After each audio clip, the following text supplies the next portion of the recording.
I'm dealt pocket fives in the big blind, the hijack limps in. The cutoff calls as well. I check, we go 3 ways to the flop. It's king 5-3 rainbow, we have middle set. Unfortunately, this pot is not that large. I need to change that, I lead for 50. When I'm in the big blind and it's a limp pot, I do this a lot with all kinds of draws. I need to balance it out with some strong hands too. The hijack calls, the cutoff folds, we're heads up, the turn is a 3, we make a boat.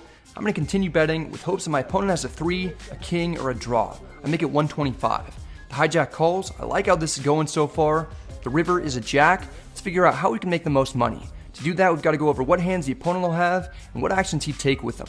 The draws have all missed, so if I bet, the opponent isn't going to be able to call with hands like club draws, 6-4, 7-6, ace-4, or ace-deuce. If he has any of those, I definitely want to check to induce a bluff. In addition, if I check, my opponent will almost certainly bet if he has a 3 or king-jack. He may also bet big with a hand like king-10, thinking I could have a number of holdings containing a king with kickers that won't play either. He could potentially get me off a chop.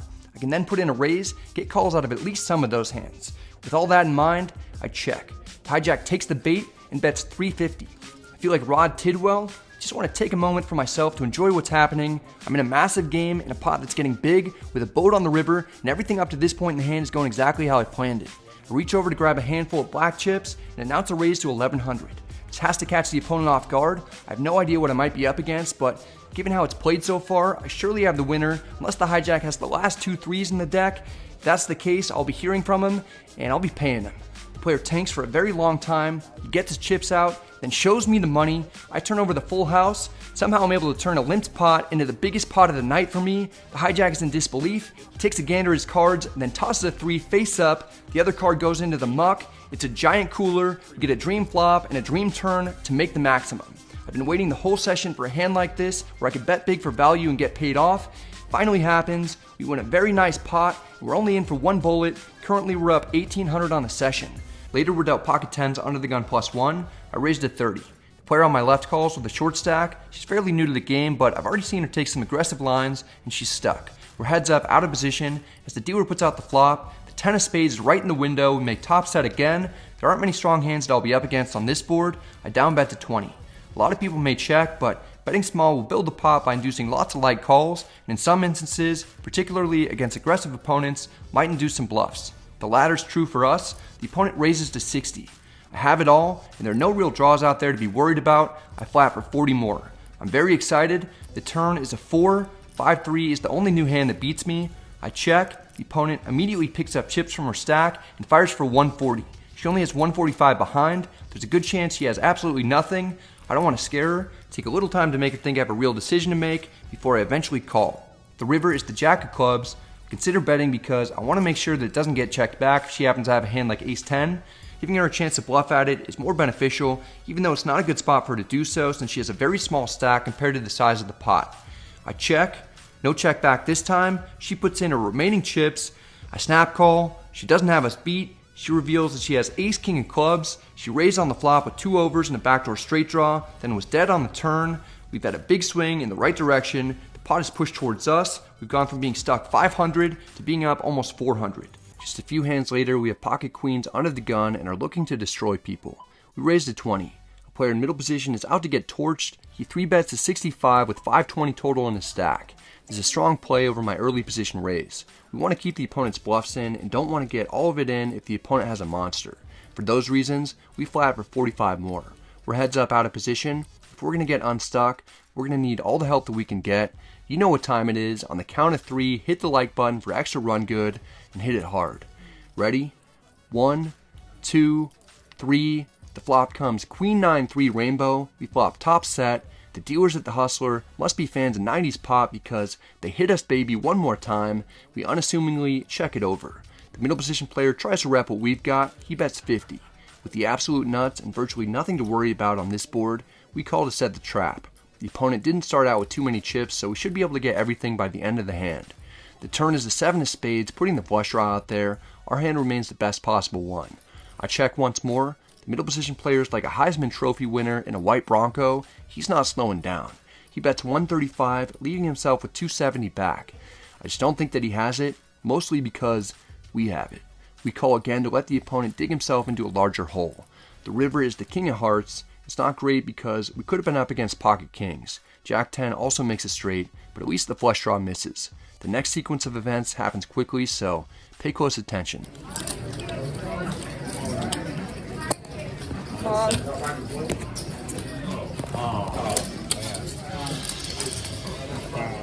The opponent got fancy by 3-betting us pre-flop with pocket 7s. We get a dream flop, then our trap works out to perfection as the player turns a lower set. A new portal opens up to the upside down world as our monster is revealed and we capture the opponent's soul. What's even better is that for the first time today, we're above the even mark. Please uncancel the evening plans, we've gotten every penny back faster than expected. It's time for another bomb pot. Every player puts in $100 each. We're playing 7-handed at the moment. If we win, we'll have gotten all the way out of the $6,400 hole that we were in. We look down at pocket queens in the big blind. It's normally one of the worst times to pick up a premium pocket pair because, like I said earlier, one pair of hands rarely win at showdown in bomb pots when there are so many opponents, so you typically have to improve to 2 pair or better. And we do. The dealer puts out Queen Queen 9 Rainbow. We flop quads with 700 in the middle and not a damn worry in the world. I've never had quads in a bomb pot before, certainly not during a high stakes session. The only concern of mine is how are we possibly going to get paid when we've got everything. Small blind checks. There's no way that we'll be betting when I'm second to act and all the queens are accounted for. I check, hoping someone will get out of line. No one bites, it checks around. The turn is the 8 of spades, at least putting a flush draw on the board and completing a possible straight. The small blind checks. I'm a patient guy. I can't let this check through again though. I make a small bet of 200 to get things going. I wouldn't be too surprised if this folds around. I actually think it's the most likely outcome. All hope isn't lost. Rob takes 2 black chips from his stack and calls in middle position. The hijack and cutoff fold. The button, who we've tangled with multiple times, is considering his options. I told you earlier he makes aggressive plays at strange times. This would be amazing if he raised here. I don't want to do anything that might tip him off that we've got the absolute nuts. Still, in my head I'm thinking, please do something wild. He comes through and raises to 1100. This seems like a bluff since we've got all the queens. I don't know if he'd raise with a straight on this board, or maybe he has 9s full or 8s full. The small blind folds. I was originally thinking that I may not get any customers with my $200 bet. Now that I've gotten called and then raised, I'm thinking about the best way to stack 1 or maybe even 2 players. There's no reason to risk scaring anyone off. We don't need to re-raise for protection. I flat the 1100. Rob can't justify calling for 900 more. He folds. It's down to heads up with a guy who I know is capable of taking huge risks if he sees an opportunity to win a pot. It's the perfect setup. The river is the 7 of clubs. It doesn't change much since Jack 10 was already a straight. The button has exactly 5,000 left in his stack. We have him covered. The pot is only 3,100, so it could be tough to get everything. I don't want to risk this checking through since it's highly likely that the opponent is bluffing and may shut down after I called his raise on the turn with another player behind me. I put out a fake blocker bet of 600 to appear as if I'm weak and trying to get to showdown cheaply. I've already seen multiple times today, including earlier in this hand, that the opponent has no aversion to raising. We just need him to take the bait here.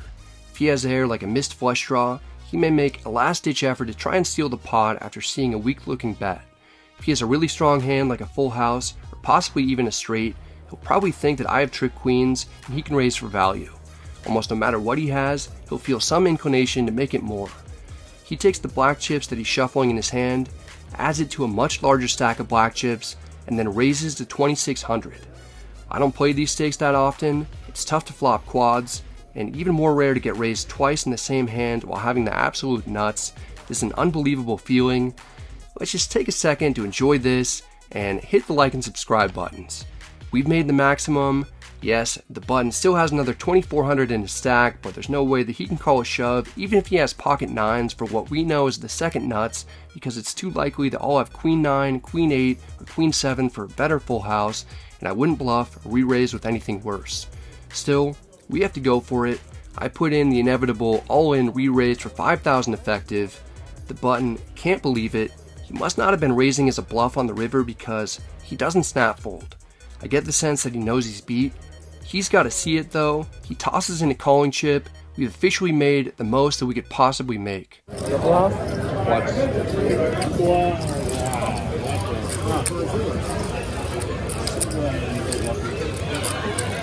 We never find out what the opponent had. It must have been either Jack 10, pocket 9s, or pocket 8s. They're all pretty similar in this instance because they don't beat the hands that I'm representing.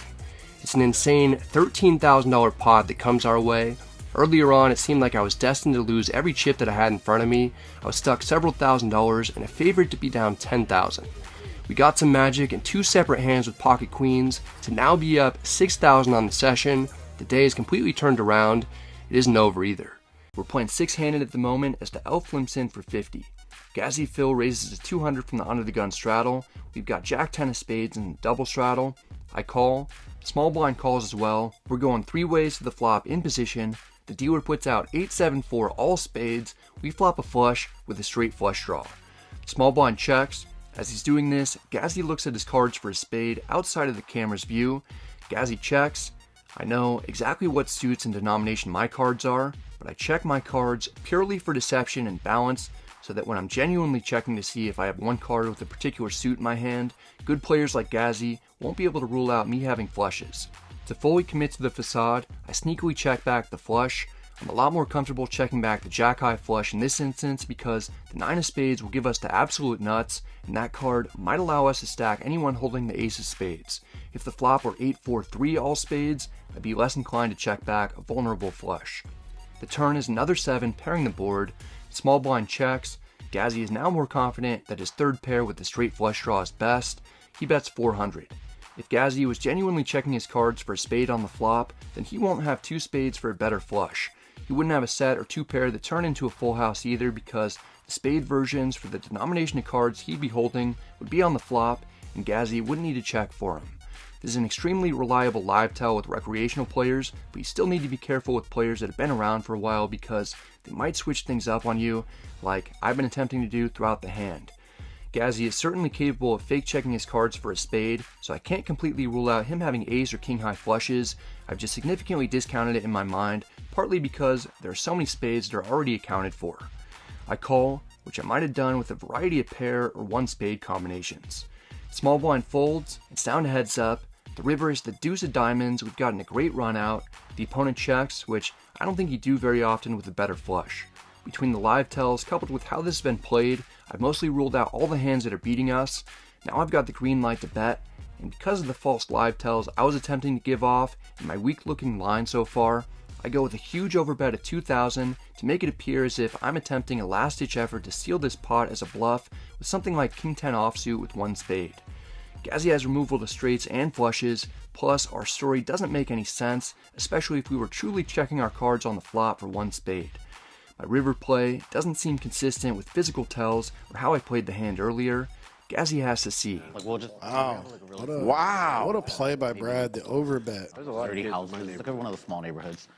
And a lot of the Brad's making some plays. There's a lot of nuance to that hand that leads us to getting our big overbet paid off. It's even more interesting because I wouldn't have attempted those tricks if I wasn't up against an opponent who I know is a good thinking player.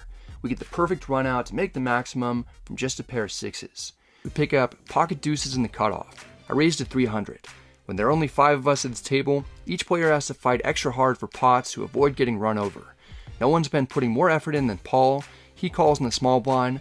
The under the gun straddler calls as well. We're going 3 ways to the flop. It comes 7-3 deuce rainbow. We've got bottom set on a board that won't typically be great for us. Checks to us. We're not slow playing anything. I bet 300. Guess what Paul does? I'll actually just let him tell you. Let's make it 13, Brad. I want some of my money back. Raising when your opponent has a set isn't a strategy that I often recommend to get your money back, but I'm eager to see how it works out for Paul. Under the gun folds. This is the best situation that I've been in all day. I don't want to let Paul have an opportunity to be let off the hook. I call to keep his bluffs in, which he tends to have at a higher than normal frequency for a human. The turn is the king of spades. It's beautiful. There's no new realistic hand that Paul will have that'll have taken the lead against us. He fires for 2,000. There's nothing to be afraid of. I'm enjoying this moment. I call again, hoping the opponent is going to blast away on the river like he has in some other hands. The dealer puts out the 6 of hearts. It's kind of the worst card in the deck, and it's still not that worrisome. Paul waves the white flag. Alright, check, Brad. I give up. Damn it, I really didn't want to hear that. I wanted him to go for another overbet. After he says that, it'll be tough to get him to call anything. It clearly sounds like he's weak. I go for the home run and bet 8,000 as if somehow I don't have much. I'm making one last attempt to steal this pot. Surprisingly, Paul doesn't fold right away. He He must have something with at least a little showdown value. As he's still thinking about what to do, he lets us know what he's got. All I have is a 7, Brad. He knows I'm calling too, so I thought we should let it go, right? If Paul can level himself into calling, we'll turn a session that seemed to be doomed right from the start into a win of $13,000. It'd be a $30,000 swing from the low point. I can see Paul's having a tough time with his decision. He doesn't want to let it go, but after a full minute, he makes the fold. It would have been nice to have gotten paid there. It's hard for me to be bluffing in that spot though. We at least have a solid profit after a grueling session.